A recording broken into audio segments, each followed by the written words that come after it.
हा पक्षी जेव्हा पेरतवा पेरतवा म्हणतो तेव्हा खऱ्या अर्थाने खरीप हंगामाची सुरुवात होते। इंग्रज जेव्हा भारतात आले तेव्हा या पक्षाच्या आवाजाने त्यांना रात्रभर झोप येत नसे, कारण हा पक्षी सकाळी कमी, दुपारी मध्यम आणि ढगाळ रात्रीच्या वेळी तर जोरात आवाज करतो। याच्या आवाजामुळे त्यांचं डोकं दुखत, म्हणून ते त्याला ब्रेन फीवर बर्ड म्हणत। पण मला मात्र ह्याचा आवाज खूप आवडतो। 50 ग्रॅम ते 150 ग्रॅम वजनाचा हा पक्षी मोठा बहिरूपी आहे। हा पक्षी अगदी ससाना नावाच्या शिकारी पक्षासारखाच दिसतो। यालाच वैज्ञानिक भाषेत बेट्सियन मिमिक्री असं म्हणतात। हा पक्षी जेव्हा उडतो तेव्हा इतर लहान पक्षी याला ससाना समजून घाबरतात। याच गोष्टीचा फायदा घेऊन कोकिळेसारखाच हा पक्षी सुद्धा सातबाही नावाच्या पक्ष्याच्या घरट्यात अंडी घालतो, कारण हा कोकिळेच्याच कुटुंबातला एक पक्षी।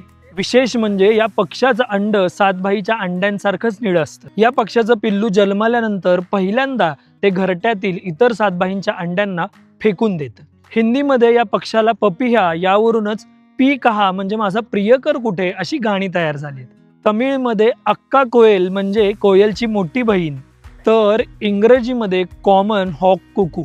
विशेष म्हणजे हा पक्षी झाडांवरील केसाळ आळ्या खातो, ज्या अत्यंत विषारी असतात आणि इतर पक्षी त्याच्याकडे ढुंकून सुद्धा बघत नाहीत। अळीला चोचीमध्ये घेऊन तो झाडावर तिला घासतो, त्याच्यामुळे त्याची आतडी बाहेर पडतात, अळीचे केस गळून जातात आणि मगच पावशा नावाचा पक्षी ही अळी गिळतो। शेतातील अनेक अपायकारक किडी खातो, म्हणून शेतकऱ्यांचा मित्र आहे। पावसाळ्याच्या सुरुवातीला याच्या विणीचा हंगाम असतो।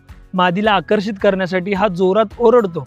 दोघे दिसायला सारखे असले तरी मादीचा आवाज थोडासा कर्कशच असतो। शिकारी प्राण्यांपासून वाचण्यासाठी हा पक्षी रात्रीचा प्रवास करतो।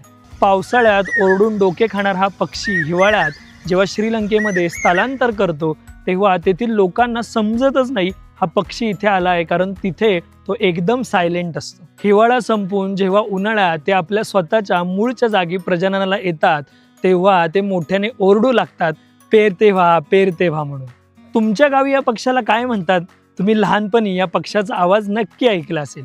हा व्हिडिओ शेअर करा आणि फॉलो करायला विसरू नका। धन्यवाद। आरोग्यम धनसंपदा।